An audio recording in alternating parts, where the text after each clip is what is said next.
Assalamualaikum warahmatullahi wabarakatuh. Bismillahirrahmanirrahim. Al-Fatihah ala hadhihi wa ala kulli niyatin salihah wa ala manawah sayyidil hurufina wa ala hadratin nabi sayyidina Muhammadin sallallahu alaihi wa alihi wa sahbihi wa sallam. Al-Fatihah. A'udzu billahi minasy syaithanir rajim. Bismillahirrahmanirrahim. Alhamdulillahi rabbil alamin arrahmanir rahim maliki yaumiddin. Iyyaka na'budu wa iyyaka nasta'in. Ihdinas siratal mustaqim. Siratal ladzina an'amta 'alaihim ghairil maghdubi 'alaihim. Bismillah walhamdulillah wassalatu wassalamu ala sayyidina Rasulillah sayyidina Muhammad ibn Abdullah wa ala alihi wa sahbihi wa man wala. La hawla wa la quwwata illa billah. Nawayna at-ta'allum wa at-ta'lim wa naf'a wal intifa' wa tadhakkura wa tadhkir wal ifada wal istifada wal hath 'ala tamassuki bi kitabillah wa sunnati rasulih wa da'wati ila al-huda ad-dalalatu 'ala al-khair ibtigha' wajhillahi wa mardatihi wa qurbihi wa thawabihi min Allah ta'ala. يقول المصنف رحمه الله تعالى في كتابه إلى أن قال: الخصلة السابعة الختان، وهو قطع الجلدة التي فوق الفرج. إنه واجب للرجل وللمرأة البالغين، ويسن أن يكون في اليوم السابع من يوم الولادة. Terakhir kita sampaikan tentang khislah-khislah atau perkara-perkara yang sangat disunahkan dan dianjurkan untuk dilakukan sebagai seorang muslim yang muttabi', yang mengikuti ajaran baginda Rasulullah sallallahu alaihi wasallam. Alaikum bisunnati wa sunnatil khulafa' ar-rasyidin. Kata Nabi, ikutilah sunnahku dan sunnah para khulafa' ar-rasyidin. Sehingga kalau kita mengaku cinta kepada Nabi Muhammad sallallahu alaihi wasallam, sudah pasti kita mengikuti sunnah Rasulullah sallallahu alaihi wasallam sesuai dengan sabdanya, man tashabbaha biqaumin fahuwa minhum. Siapa yang menyerupai suatu kaum, dia akan dibangkitkan dengan kaum tersebut pada hari kiamat. Kita tashabbuh dengan Nabi, kita tashabbuh dengan para sahabat, kita tashabbuh dengan para orang-orang soleh. InsyaAllah di hari kiamat pun kita dikumpulkan bersama baginda Rasulullah sallallahu alaihi wasallam di dalam surganya Allah subhanahu wa ta'ala. Amin ya rabbal alamin. Kita masuk ke al-khaslah as-sabi'ah, perkara yang ketujuh, yaitu al-khitan. Khitan bahasa kita sunat. Sesuai dengan sabda Rasulullah sallallahu alaihi wasallam, begitu banyak sabda Nabi soal khitan. Di antaranya fitrah khamsun, kata Nabi. Fitrah itu ada 5. Fitrah itu kan bisa diartikan kesempurnaan, kesucian, ada 5. Yang pertama al-khitan, yaitu sunat. Fitrah yang baik, fitrah yang mulia atau perkara yang mulia, yaitu khitan. Yang kedua istihdad. Apa itu istihdad? Yaitu motong bulu yang ada di bulu kita. Bulu ya, yang bahas. Maksudnya bulu yang ada di kemaluan kita, laki-laki maupun perempuan. Kalau laki-laki sunnahnya diapain? Cukur. Kalau perempuan dicabut. Kalau ketek beda. Kalau ketiak laki-laki sunnahnya ada dicabut, perempuan dicukur. Nggak kuat ya udah cukur aja lah. Kalau nggak kuat cukur aja. Nah itu sunnah juga dan sangat amat dianjurkan untuk dilakukan. Qasdus syarib, dan begitu juga yang fitrah ketiga qasdus syarib, yaitu mencukur kumis. Mencukur di sini maksudnya merapikan, sehingga kumis kita itu menutupin bagian bibir atas. Jadi bibir atas itu masih kelihatan. Nah itu sunnahnya begitu. Jangan kumis berantakan sampai nutupi bibirnya itu bibir ya. Nah itu benar-benar dilihat aja kan enak. Nah dilihat aja kan maaf orang pasti bilang berat amat orang ya. Makan bukan makan masuk ke mulut. Makan disebut makanya sunnahnya dirapihin. Yaitu sehingga kata ulama bibir atas itu kelihatan kemerah-merahannya. Taklimul adhafir, dan yang keempat taklimul adhafir, gunting kuku. Kita bahas sebelumnya kan cara gunting kuku menurut Imam Ghazali dan menurut Imam Nawawi. Kita bahas, nggak usah dibahas lagi. Gunting kuku termasuk fitrah atau kesucian atau kesempurnaan. Bahkan dikatakan dalam sebuah kabar, orang yang punya kuku panjang itu tempat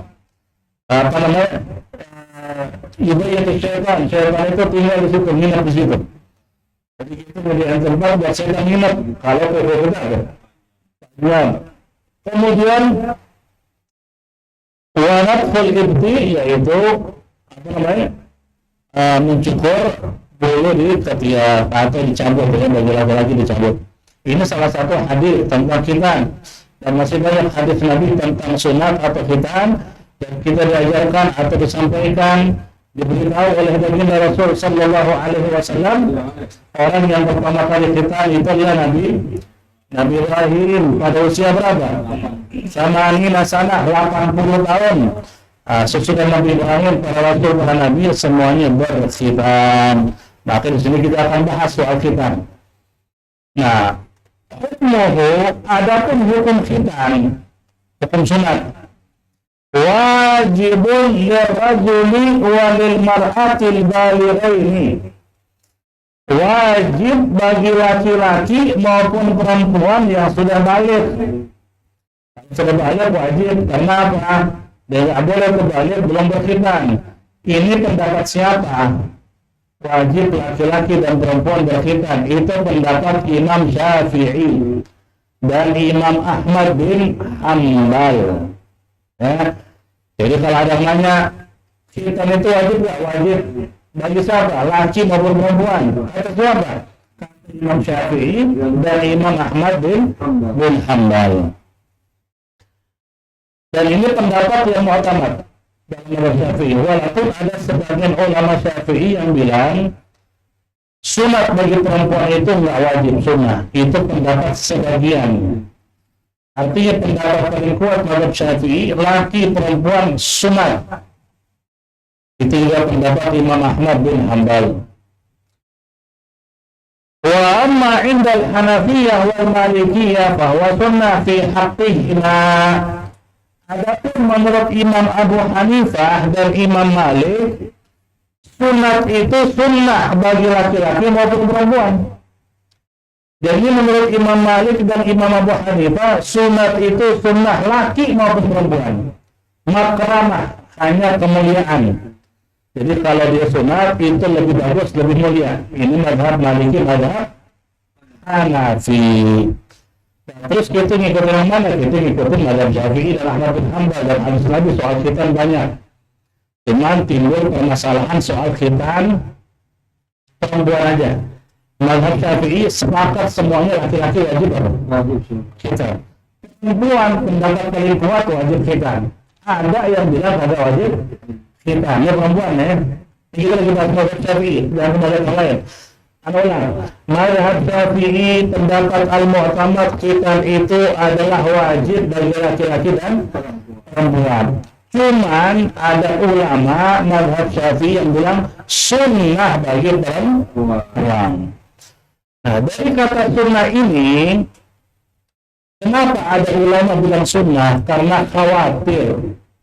Karena kan perempuan itu yang disunat itu hanya bagian bibir, bagian kecil, nah yaitu daging yang nomor sedikit, itu yang disunat. Kalau laki-laki kan kulitnya.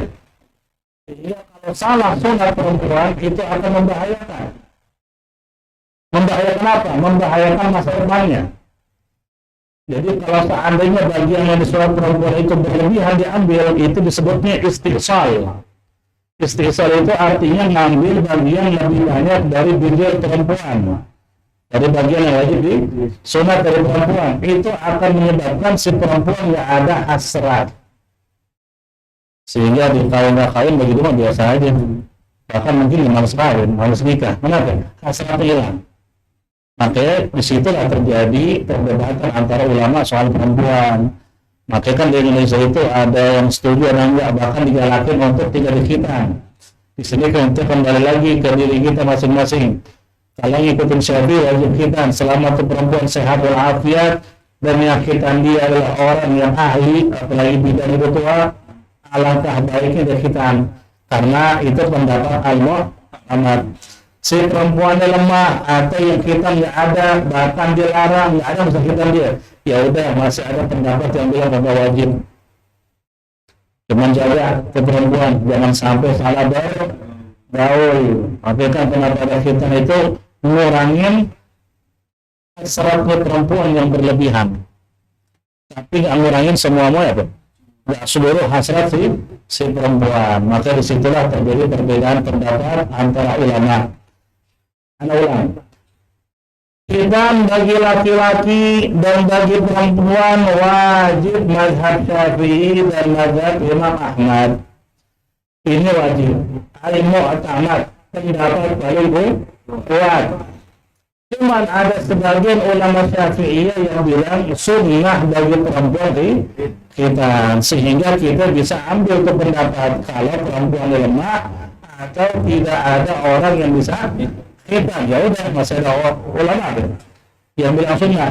Cuman kalau ada yang bisa khitan, anak kita kuat secara fisik dan memang orang yang bisa khitan berpengalaman, alangkah baiknya dikhitan, karena itu pendapat paling kuat. Imam Nawawi, Imam Maliki, Imam Hanafi bilang laki aja kan wajib khitan.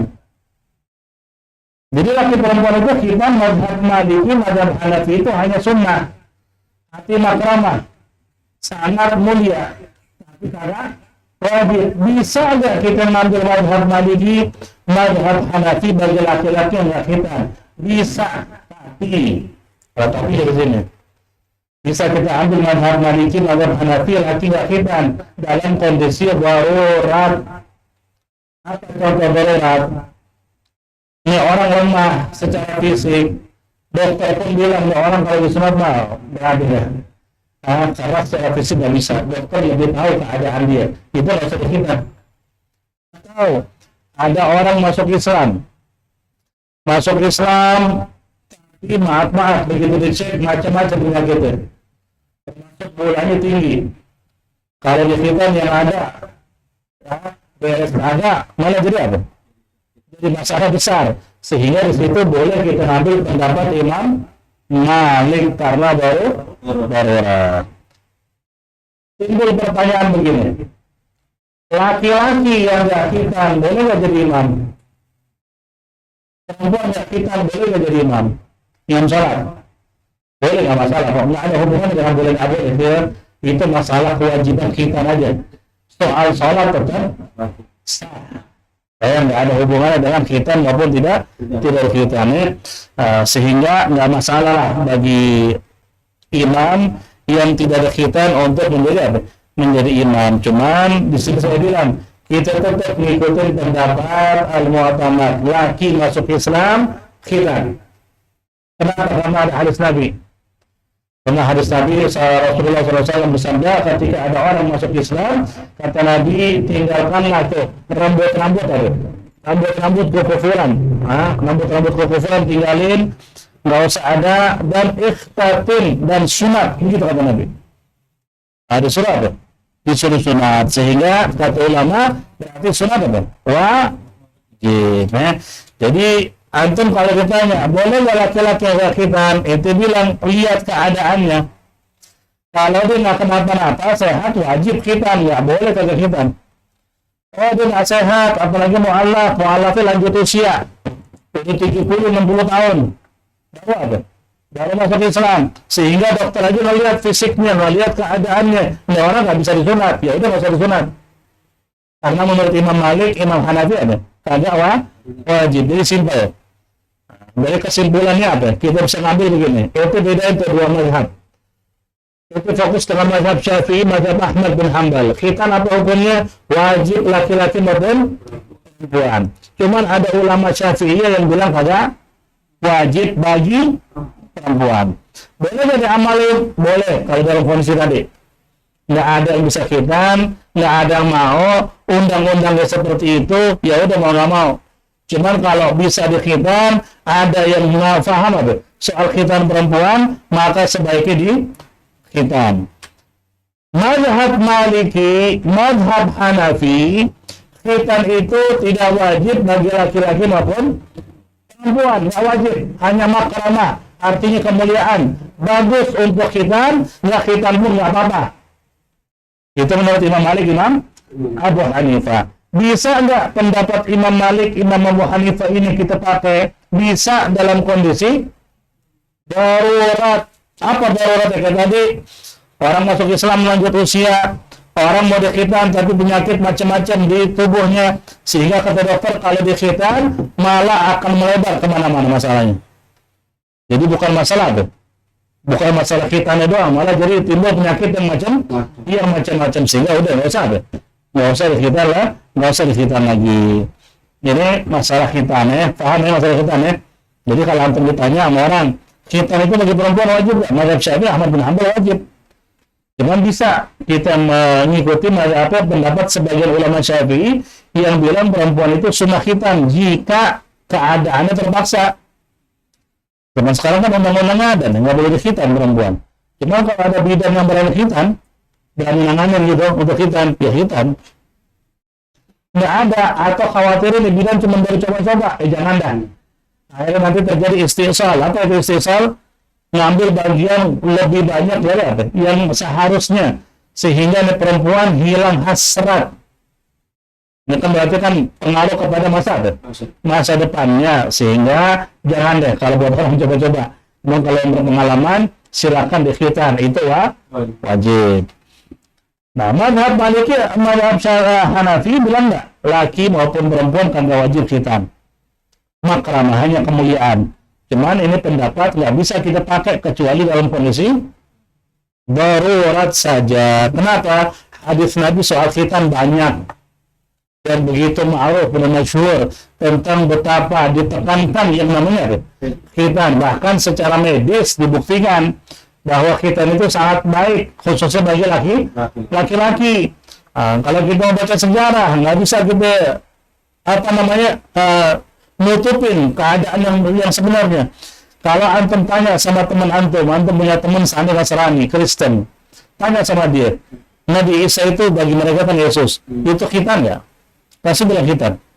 Nggak akan bilang nggak, pasti bilang khitan. Coba ditanya. Yang taat yang cuma Kristen ikut-ikutan mah kayak orang Islam ikut-ikutan, nggak tahu apa-apa yang taat.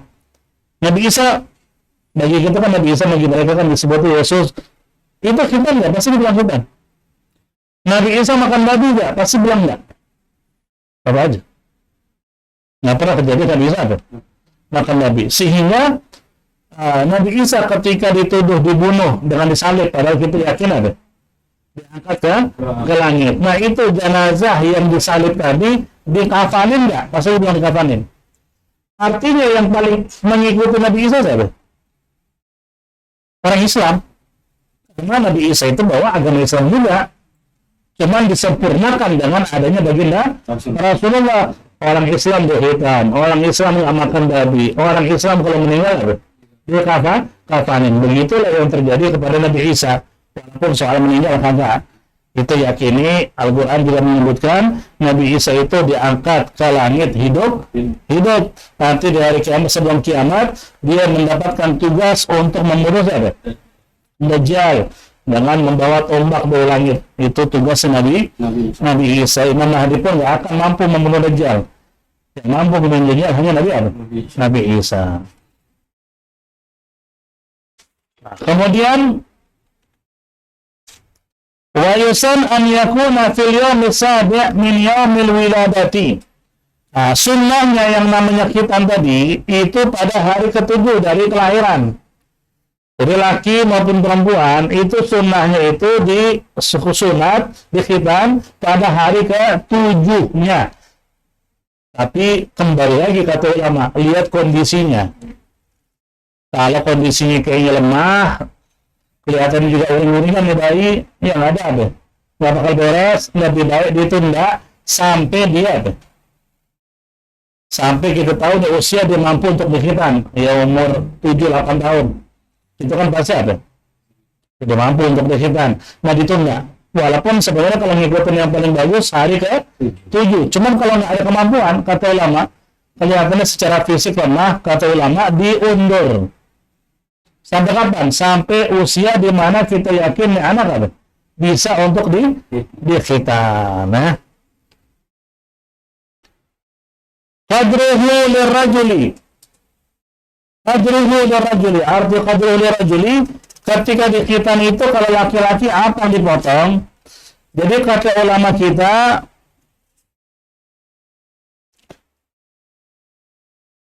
bihaitsu yaqta'u jami'al jildati allati tughatti jami'al hashafati ra'sid dzakari, yaitu memotong apa? Kulit yang menutupi apa? Hasyafah. Kulit yang menutupi hasyafah. Kalau bahasa kita kepala kemaluan laki-laki. Itu kulit yang nutupin itu yang dipotong. Ternyata secara medis itu sehat. Orang yang nggak pernah memotong kulit itu akan tarakumul ausak, akan semakin banyak yang namanya kotoran yang masuk ke dalam, timbullah infeksi. Bahkan itu akan lebih berbahaya. Bukan hanya memotong kulit yang ada barangnya dipotong, infeksi. Nah begitu kan? Makanya lebih baik ngikutin. Makanya sekarang orang-orang Kristen banyak yang khitan.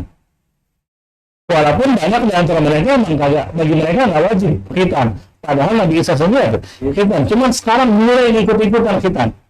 Kenapa? Karena melihat dari segi medisnya, dari segi kesehatannya. Alhamdulillah kita diajarin sebelum kesehatan ngajarin gitu. Rasulullah udah ngajarin semuanya. Kita diajarin cara mandi yang baik, diajarin cara cebok yang benar, diajarin dalam Islam. Kurang sempurna apa itu agama? Semua diajarin cara makan yang baik, cara minum yang baik, cara tidur yang baik. Semua lengkap dalam agama Islam. Makanya kalau ada orang Islam tiba-tiba ragu dengan keislamannya, ini orang otaknya ada atau pindah. Bukan pindah keyakinan ya, otaknya pindah dari kepalanya gitu. Apalagi kurang di Islam ya Pak. Semua gamblang diajarkan luar biasa. Maka alhamdulillah Islam ini adalah agama yang disempurnakan, bahkan sempurna dengan diturunkannya, diutuskannya baginda Rasulullah Sallallahu Alaihi Wasallam. Itu bagi laki-laki. Adapun bagi perempuan, qat'u ma yutlaqu alaihi musammal qat'i minal badri, namanya badr. Badr itu apa? Yaitu memotong yang sudah dianggap cukup, memotong sebagian aja. Itu insya Allah bidan paham tuh. Cuma sedikit dan udah hanya sekedar apa? Bahasa kita sekedar jari, kelar. Nggak ada yang dipotong sama sekali. Cuma begitu aja, dipotong dikit aja dengan apa? Dengan gunting. Itu bidan yang senior paham tuh. Kalau bidan-bidan sekarang kan karena dilarang mereka takut, nggak berani. Cuman kalau orang tua-tua berani. Karena dari dulu perempuan-perempuan dari zaman-zaman dulu itu dikhitan. Dan nggak pernah kedengaran yang aneh-aneh. Cuman emang ada kasus-kasus terjadi mereka ketika dikhitan apa? Yang dipotong berlebihan sehingga terjadinya istisal. Apa itu istisal? Motong melebihi batas yang seharusnya sehingga si perempuan ini hilang hasrat kepada laki-laki. Jadi kalau disuruh nikah sama orang tua juga dia nggak bakal menikah. Apa yang lain ya betul? Nggak ada gunanya. Karena nggak ada rasa dia. Nah itu apa? Itu bahaya untuk masa depannya. Dibiarin juga bahaya kalau seandainya orangnya kuat dan mampu. Nah, karena kalau dia nggak punya didikan agama yang baik, nggak punya iman yang kuat, nah itu juga berbahaya juga, sama aja. Berbahaya apa? Bisa menjadi apa? Liar.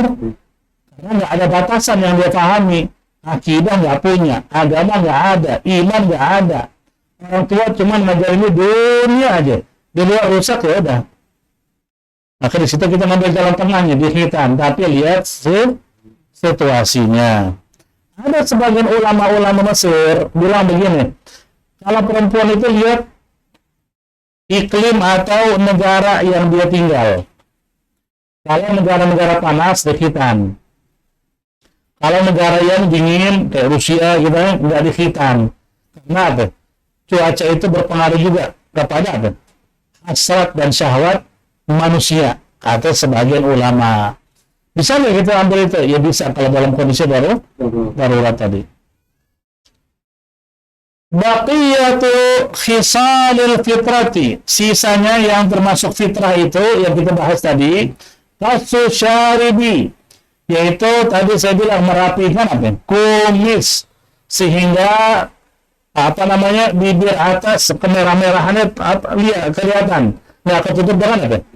Dengan kumis. Nah, itu sunnah. Piara kumis itu sunnah. Ya, kalau bisa piara kumis piara, cuman rapihin. Nah, jenggot apalagi, bahkan sebagian ulama nggak wajib piara jenggot. Jenggot dicukur haram, ada mazhab yang bilang haram malah.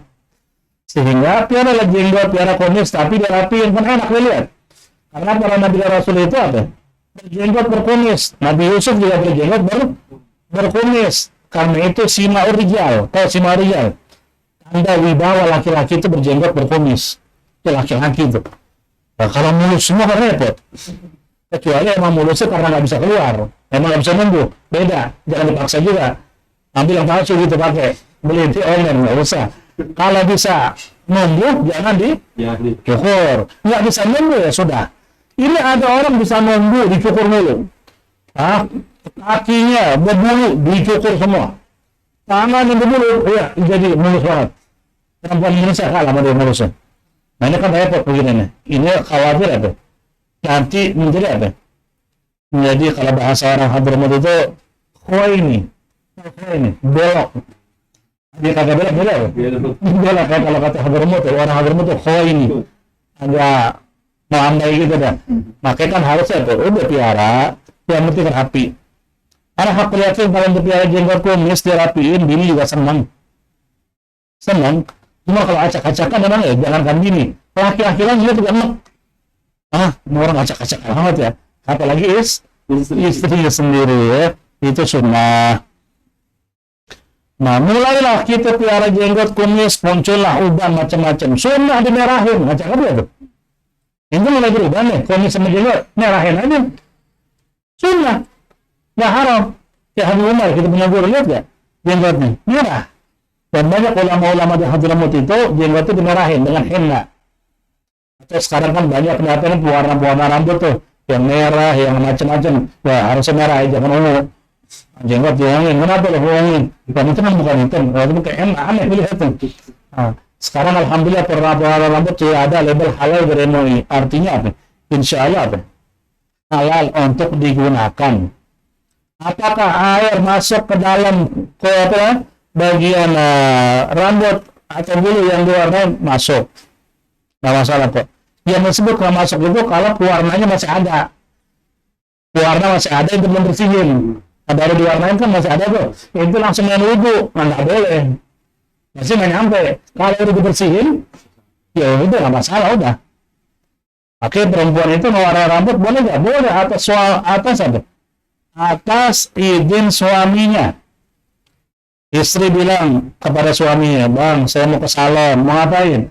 Mau warna rambut jadi pelangi, pink, oranye, macam-macam, boleh nggak? Kata suaminya, oh bagus juga sih kalau lihat-lihat. Soalnya warnain, haram nggak? Ada.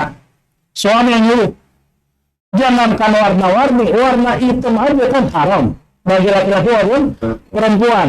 Cuman kalau istri diperintahkan suaminya ngitemin rambutnya, kata Imam Ramli boleh. Asalkan suami yang minta. Segitu besarnya hak suami, padahal ngitemin rambut apa? Haram bagi laki-laki maupun perempuan, kecuali berjihad bagi perang. Cuman perempuan boleh ngitemin rambut, asalkan suami yang nyuruh. Kata Imam Ramli. Itu saking besarnya hak-hak suami, maka perlu disampaikan hak suami dengan baik dan perlu disampaikan hak istri dengan baik. Ini banyak penceramah yang disampaikan cuma hak istri, mulut suami diboyokin. Banyak nyari-nyari muka sama ibu-ibu, biar pengajiannya banyak ibu-ibu. Oh, habis dari suami itu, laki habis rendahin sama dia. Istri haknya, ya, suami udah hak lagi udah. Seimbang. Sampaikan hak suami dengan baik, sampaikan hak istri baik, seperti Imam Syekh Al-Buti alaihi rahmatullah. Beliau pernah ditanya, bagaimana membangun rumah tangga sakinah mawaddah warahmah. Kata beliau, jika setiap laki-laki mengamalkan sabda Nabi, khairukum li ahlihi wa ana khairukum li ahli. Kata Nabi, sebaik-baik laki-laki itu yang paling baik bagi keluarganya. Dan aku adalah sebaik-baik laki yang baik kepada keluarga. Jadi kalau laki-laki baik sama keluarganya, dia tahu hak-hak istrinya.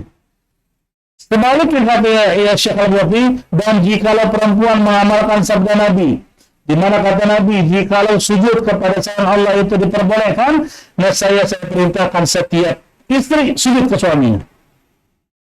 Kalau istri ngamalin itu, dia tahu hak-hak suaminya. Suami ngamalin sabda Nabi tadi, dia tahu hak-hak istrinya. Terbangunlah keluarga sakinah mawaddah warahmah, cinta sebenarnya. Cuman hak-hak itu dilupain, apalagi kalau dimarah. Laki kalau marah sama bini atau cekcok, itu biasanya cuma mengeluarkan penjelasan sedikit. Nggak sampai 3 menit penjelasan laki, ujung-ujung ada, maafin saya, itu laki itu. Kalau istri, ya nggak bisa. Itu 3 jilid. Ngomong lebar. Udah, nggak bisa. Sampai dia merasa puas, baru ujungnya ada. Maafin. Nah, itu sifatnya perempuan. Terus gimana? Kita harus jadi baik buat dia. Perempuan sifatnya kita tahu, ya kita harus ngimbangin. Si perempuan harus tahu hak suami, jangan keras suara. Cekcok apapun, jangan nada suaranya lebih dari suaminya, karena dilaknat sama Allah. Itu kan harus sampai begitu. Nah, karena agak suami direndahin dulu. Justru mau diangkat-angkat. Banyak ustaz-ustaz di YouTube kalau kita lihat. Kalian ibu-ibu, hak kalian itu tinggi. Ibu-ibu yang teriak. Iya. Yang laki dari nunduk semua. Padahal hak laki juga ada. Lebih besar. Karena istri itu kan masuk surga mudah bagi istri masuk surga. Taat sama suami. Asalkan bukan maksiat ya. Taat sama suami bukan maksiat. Udah surga. Dengan segala kekurangan dia masuk surga, kata Nabi. Asalkan suaminya apa? Ridha. Gampang banget, cuman susah yang ngamalin. Susah ngamalin. Perempuan yang ngamalin hal itu kepada suami susah. Siapa yang bilang? Rasulullah yang bilang. Sedikit di antara kalian yang mampu ngelakuin hal itu. Ketika sahabat-sahabat, istri-istrinya di Madinah tanya sama Nabi.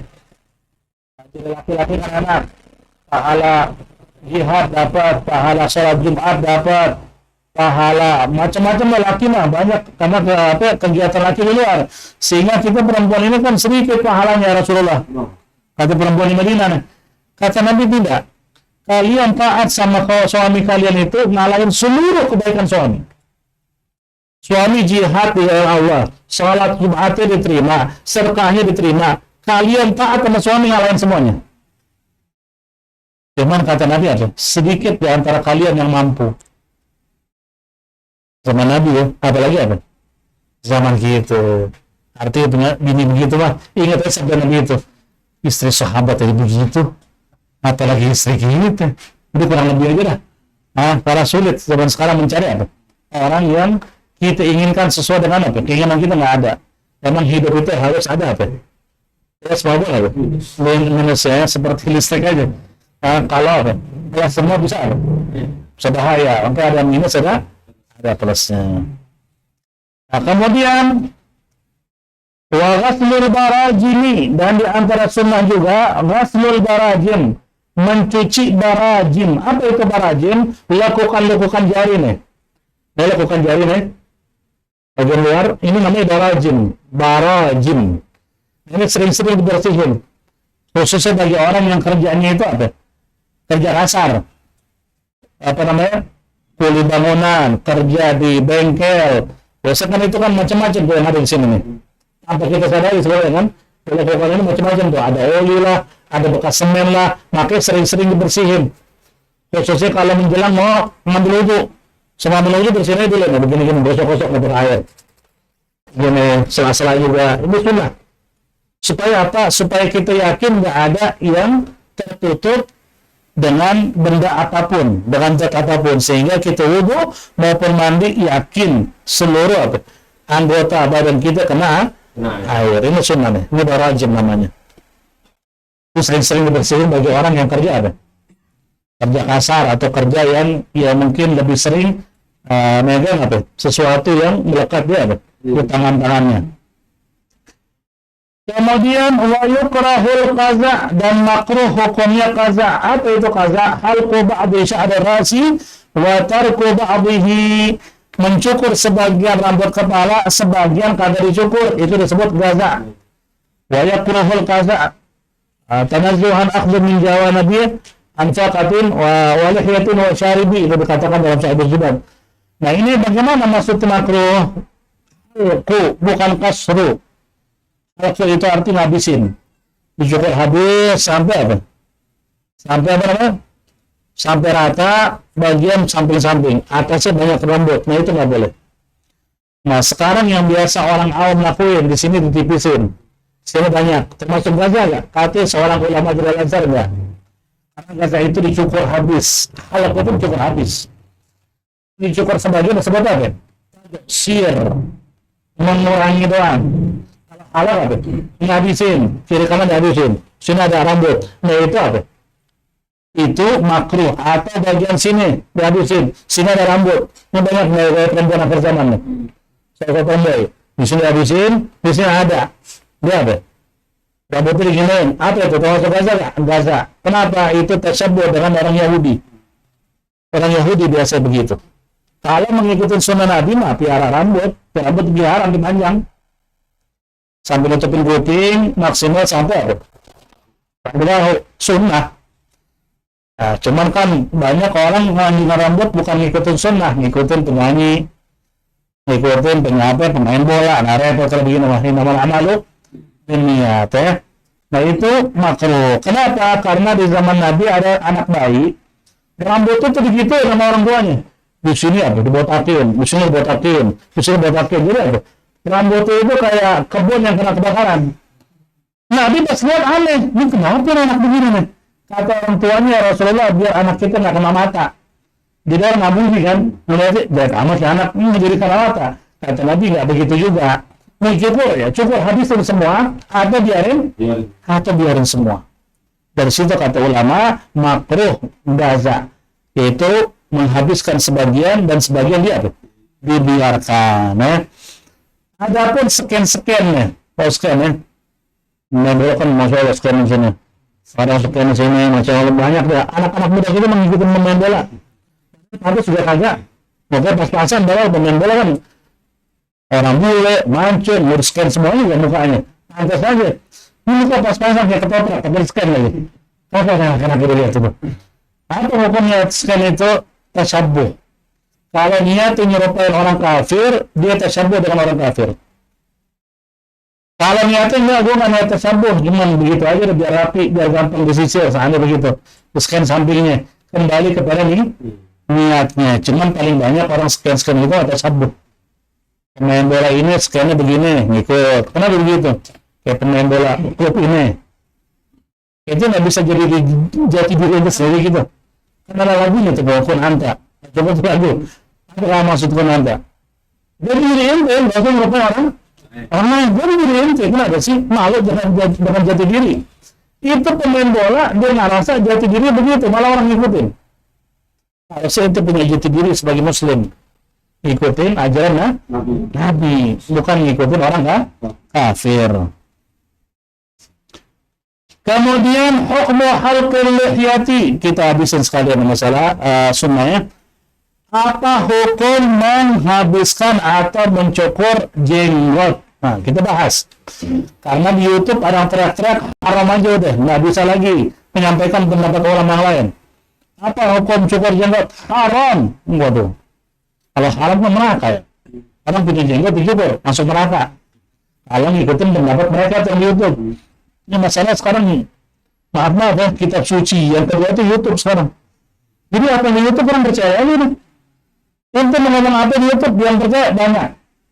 Nggak lagi apa tabayun. Cari tahu dulu benar apa kan? Ada. YouTube itu siapapun masukin berita, fasik, fajir, kafir, siapa masukin berita. Itu harus berambu-rambu, ada syariat. Orang ngambil berita, syariatnya ngomong apa? Setiap berita tabayun, benar apa kagak? Gitu kata agama. Bukan kita ambil, jangan benar. Berarti itu buang kitab suci, itu buang sabda Nabi. Nah itu bahaya.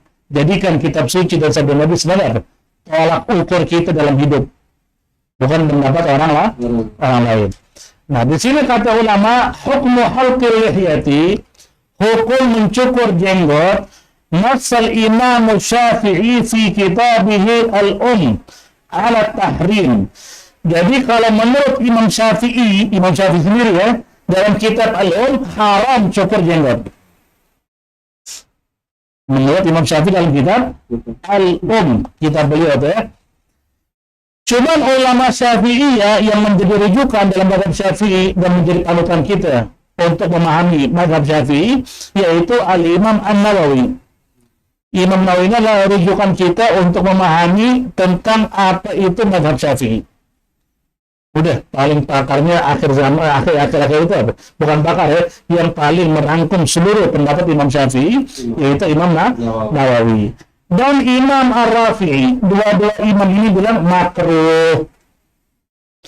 Artinya mereka tahu Imam Syafi'i bilang haram, cuman Imam Nawawi yang beliau fahami dari kata haram Imam Syafi'i itu apa? Makruh. Bukan sampai haram beneran. Kata Imam Nawawi dan Imam Rafi'i, dua-duanya ulama besar. Siapa yang kenal Imam Nawawi? Nah, Imam ini adalah rujukan kita dalam bermazhab Imam Syafi'i.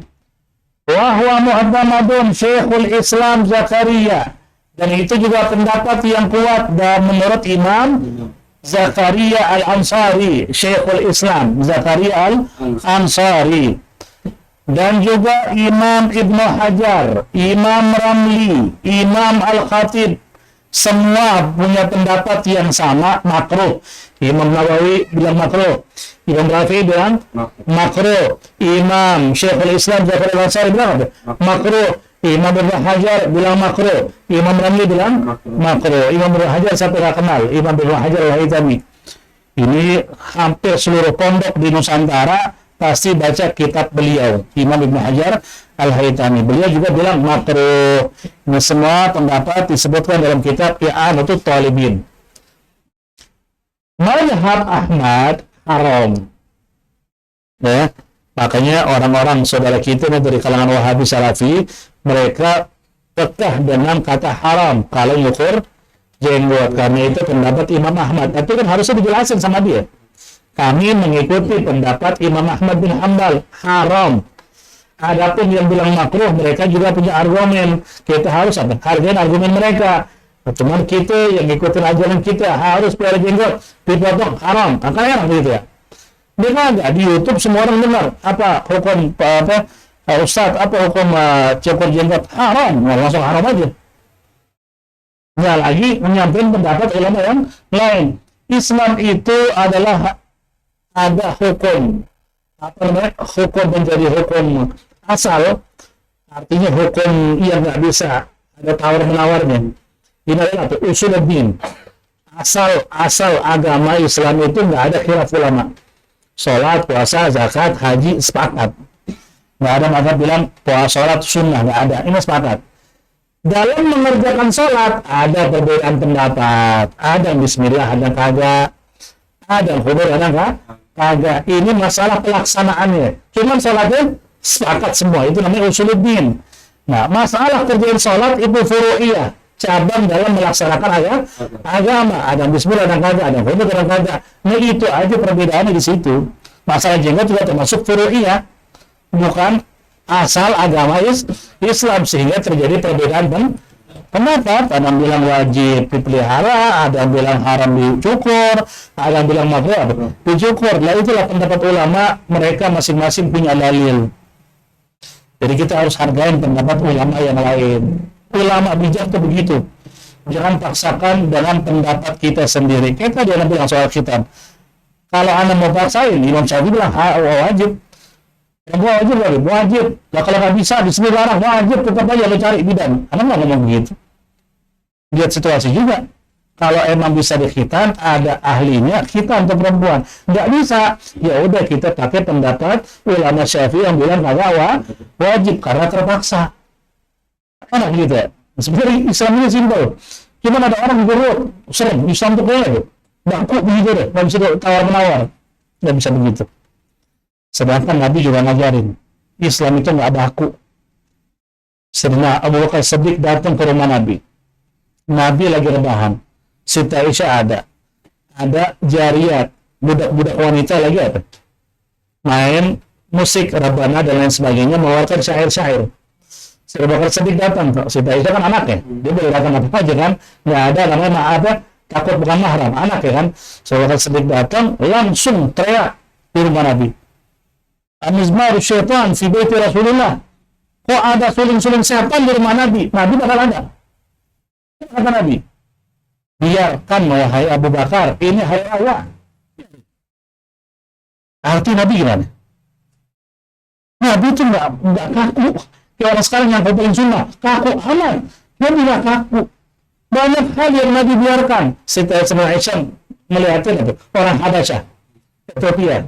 Mereka joget-joget dalam masjid, pakai tombak, nari-nari. Nabi marah, Siti Aisyah lagi ada. Ngintip melihat mereka.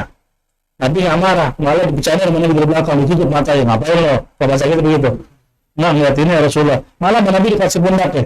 Suruh nyandarin kepala di situ sambil nonton. Sampai capek Siti Aisyah. Nanti Nabi itu melihat situasi. Jangan begitu juga. Serem Islam ini. Kasih lampu di makam, bid'ah, nggak boleh, haram. Lampu di makam haram. Urusan dengan orang di makam. Pemakaman nggak dikasih lampu kan nggak enak dulu ada. Satu nggak enak, kedua kalau ada orang memakamin malam gimana coba? Nanti dikasih penerangan biar kesan seremnya pun bagi orang awam kan? Nggak ada, karena terang, nggak bisa, itu mubazir itu, haram itu. Ribet amat itu begitu ya? Maksudnya pakai logika ya, ribet, kenapa buat begitu? Islam ini kata Nabi, yasiru wala ta'asiru. Nah sampai sini, kemudian terakhir khidabu sya'ri ra'si wal lihyati bisawad. Hukum menyemir rambut maupun jenggot dengan warna hitam. Boleh atau tidak? Kata ulama yuhramu. Jadi kalau nyemir rambut maupun jenggot dengan hitam haram illa lil jihad, kecuali untuk jihad biar terkesan anak muda. Usia boleh 50. Memang kalau dihitungin apa? Orang lihat dari sana kan ada, itu masih muda-muda, udah dia aki-aki. Kalau dihitungin jadi kayak muda. Nah itu boleh lagi jihad. Dan juga kata Imam Ramli, begitu juga boleh nyemir rambut warna hitam bagi istri atas izin suami, kata Imam Ramli. Artinya hak-hak suami itu besar. Bahkan yang haram aja bisa jadi nggak haram asalkan itu atas permintaan suami, yaitu apa? Nyemir rambut ya. Bininya usia 45-50 udah mulai ada putih uban, si suami bilang udah sembuh tuh rambut mungkin hitam, haram kan kata istri. Kagak, kata Imam Ramli, kan gua minta suami boleh tuh, boleh tuh ada warna rambut hitam atas permintaan suami, kata Imam Ramli loh, ulama dalam mazhab Syafi'i. Artinya hak suami itu besar. Yang nggak boleh warna yang rambut selain hitam tapi belum bersuami. Bukan hitam ya, warna selain hitam kan boleh kalau udah suami istri. Hitam pun boleh kan atas izin suaminya. Kalau belum berkeluarga, si perempuan warna rambut kuning, merah, hijau, buat siapa? Keluar pakai kerudung, laki-laki ngeliatin, bila anak itu. Setiap satu rambut kelihatan itu adabnya, kata Nabi dalam sebuah sabdanya, itu dia akan nyisir pakai sisir kawat neraka.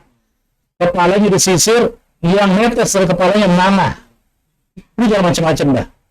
Jadilah muslimah yang benar. Tapi kalau pakai kerudung maksiat kan malah menolong Islam, agak ada hubungannya. Orang harus pakai celana kan, walaupun ahli maksiat harus pakai celana aja. Kenapa? Aurat. Nah rambut juga sama bagi perempuan, aurat. Jangan bilang gua ahli maksiat nggak pakai celana, ya malu. Ya, sama dengan kerudung. Nggak harus nunggu ente lurus pakai kerudung, nggak pakai kerudung itu apa? Simaul muslimin, sebagai tanda bahwa dia muslimah ya, kagak boleh ditinggalin. Mau maksiat itu urusan dia, manusia. Bukan berarti berkerudung nggak boleh maksiat lagi, justru akan ngurangin apa? Akan ngurangin rasa untuk bermaksiat, malu dengan kerudungnya. Nggak usah kerudung jauh-jauh ya. Laki-laki tiba-tiba datang ke kafe, ada penyanyi dangdutnya. tapi pakai pici, kira-kira malu nggak maksiat? Malu, aduh, gue pakai pici lagi. Nah, pici ini juga malu. Pici copot, hilang rasa malunya. Karena seolah-olah ada yang bikin dia tertahan untuk melakukan maksiat itu dicopot. Pici aja bisa menghindari kita dari maksiat. Itu pakai pici, mikirin maksiat itu malu. Hatta orang ada lain, ada perempuan lewat, kita pelototin pakai pici, malu kita. Kalau nggak pakai pici, ini ada dari pala benacik. Karena nggak ada lagi tuh namanya apa? Jimatnya nggak ada bijinya.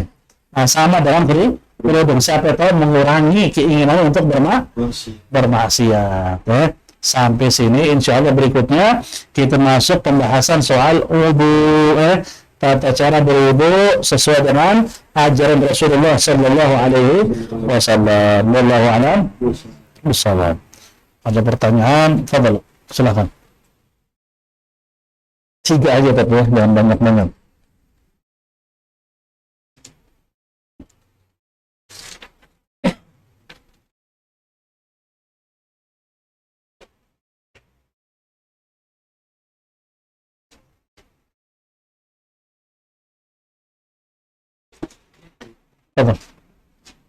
Boleh, boleh.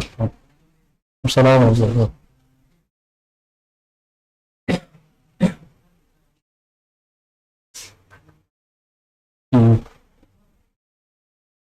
Tanam rambut boleh apa enggak? Begini, tanam rambut itu nggak ada bedanya dengan kita pakai gigi palsu. Tergantung keadaan. Kalau nggak sangat dibutuhkan tanam rambut, justru nggak ada efek apa-apa maksudnya, dan nggak perlu, dan nggak ada orang ngatain nggak usah tanam rambut. Cuman kalau dibutuhkan karena dilecehkan, dihina sama orang, dikata-katain, sehingga dia nanam, ya itu boleh, tergantung keadaan. Sama dengan dia kurang lebih sama dengan pakai apa namanya? Behel boleh nggak? Kalau mau tamat pakai behel nggak boleh. Mau ngeratain gitu bagus, selalu menciptain. Cuman bagi orang tertentu boleh. Contoh apa? Maaf, giginya offset. Offset ya. Offset kalau main bola mau offset mulu tuh, walaupun kakinya aja. Sehingga orang-orang apa? Hina dia. Mata-matain sehingga dipakai buat ngerapihin, boleh kata ulama. Karena dia harus hindarin penghinaan orang. Islam ngebolehin. Cuman selama tidak dibutuhkan, gigi dirapin kayak gimana lagi, mau rata semua begitu. Nggak ada yang belakang, ya mau ngapain. Nah itu justru haram. Salah kayak tadi, apa? Rambut, lihat keadaan, nggak ada yang hina, bahkan umum ada orang begitu juga rambutnya. Dia mau ngapain tanam rambut? Karena pasti efeknya nggak bagus juga, sesuatu yang nggak ada di diri kita. Dipaksain ada, bahaya nggak buat kesehatan? Bahaya. Nah kembali lagi ke hukum asalnya, maksudnya hukum daruratnya. Apa daruratnya di dalam rambut? Apa daruratnya? Jadi pakai lihat keadaannya. Karena Islam itu tetap menjaga kehormatan seseorang. Kalau terjadi penghinaan terhadap dirinya, dia boleh. Kalau nggak ada, kagak usah. Coba. Boleh. Suami istri. Nah. Katanya ini suaminya punya kayak penyakit kejiwaan gitu lagi.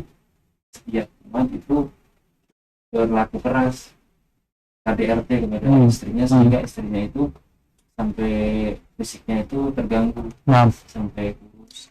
Nah itu solusinya itu.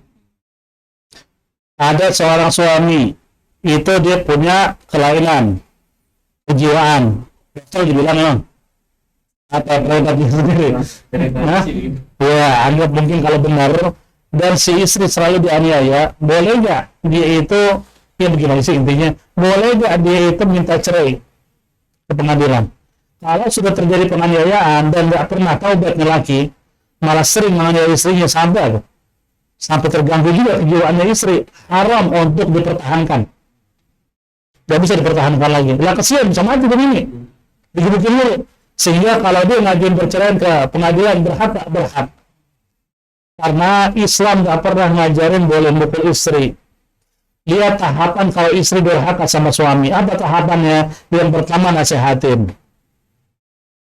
Nggak mampu nasihatin berhari-hari, berminggu-minggu masih juga begini. Yang kedua pisah ranjang. Dia tidur di kamar, ente tidur di teras. Atau sebaliknya jangan masa perempuan tidur di luar ya. Kemudian yang ketiga nggak mampu juga, yaitu boleh apa ya? Ngasih pelajaran. Apa pelajarannya? Pelajarannya mungkin kita bentak, kita marahin. Jadi kita kasih sikap keras kita tapi tanpa apa? Tanpa penganiayaan, jangan sampai digebukin sampai berdarah. Itu bukan ajaran Islam ya. Nggak boleh sama sekali. Nggak mempan juga kita menunjukkan sikap tegas kita, ya mungkin jual kupingnya lah, kita sebut cubit lah. Ini susah banget dibilangin, ya bekas begitu aja lah, sekedar begitu. Nggak ngerti juga, tetap kurang ajar sama suami, panggil keluarganya. Semakurin, nasihatin dia. Keluarga kita panggil, keluarga dipanggil, di sidang lah bahasanya. Biar dia dapat apa? Nasihat. Nggak mempan juga, baru si suami boleh apa? Mukhayyar. Dia boleh tetap bertahan dan sabar, atau dia mau ngajuin apa? Perceraian. Ada tahapan, itu laki, apalagi perempuan. Kalau sudah main fisik, dan si suami nggak pernah sadar-sadar, emang dikit-dikit main bobol, si istri berhak untuk ngajuin apa? Perceraian. Itu nggak benar. Asalkan emang udah pernah kali-kali dinasihatin, diarahin, si suami ngulang lagi. Mau dipertahankan gimana? Keluarga si perempuan harus mikir juga, mau nunggu tuh anaknya pulang jenazah. Soalnya kejadian begini banyak. Suami udah kalah, benar nggak bisa mikir, bukan cuma digebukin, sampai dibunuh istrinya. Nah ini nggak benar. Ini bisa untuk ngajuin perceraian selama sudah apa? Tadi sudah dinasehatin, udah panggil keluarga ngasih tahu, ya tetap aja begitu lagi. Apalagi sudah dipastikan oleh apa namanya dokter bahwa dia ada gangguan kejiwaan dan sikapnya akan keras mulu begitu. Si istri mukhayyarah, dia boleh milih udahan, mau disabari nggak terserah kalau dia kuat fisiknya. Dan kalau dimilih udahan, wah kuat dia digebukin mulu, dia berhak. Karena Islam itu tidak memaksa untuk apa? Menjalin hubungan dipaksa terus menerus. Itu Islam tuh subhanallah. Agama lain kan nggak bisa. Agama sebelah kita kalau nikah, kan nggak cerai. Nggak boleh cerai. Harus pertahanan juga. Babak belur. Islam nggak ngasih. Nah kalau babak belur, masa mau bertahan? Nggak bisa. Itulah Islamnya. Jadi lihat kemaslahatan lagi. Lagi, pertanyaan terakhir. هذا وآخر الله أعلم بالصواب والفاتحة على هذه النية وعلى كل دية صالحة وإلى حضرة النبي سيدنا محمد صلى الله عليه وسلم سر الفاتحة أعوذ بالله من الشيطان الرجيم بسم الله الرحمن الرحيم الحمد لله رب العالمين الرحمن الرحيم مالك يوم الدين إياك نعبد وإياك نستعين اهدنا الصراط المستقيم صراط الذين أنعمت عليهم غير المغضوب عليهم بحق الفاتحة وسر الفاتحة وبكرمة الفاتحة يا فرج الهم يا كاشف الغم يا من لعبده يغفر ويرحم بفضله سبحان ربك رب العزة عما يصفون وسلام على المرسلين والحمد لله رب العالمين يا ربنا اعترفنا بأننا اقترفنا وأننا أسرفنا لظى أشرفنا فاتب علينا توبة واغسل لكل حوبة واستر لنا العورات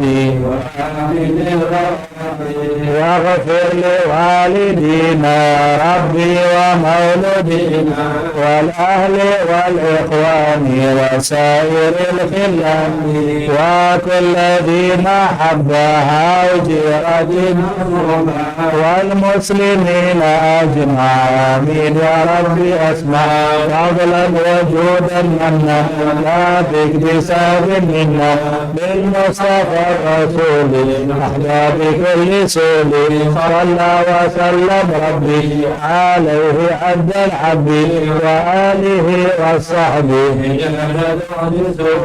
والحمد لله والسلام عليكم ورحمة الله وبركاته.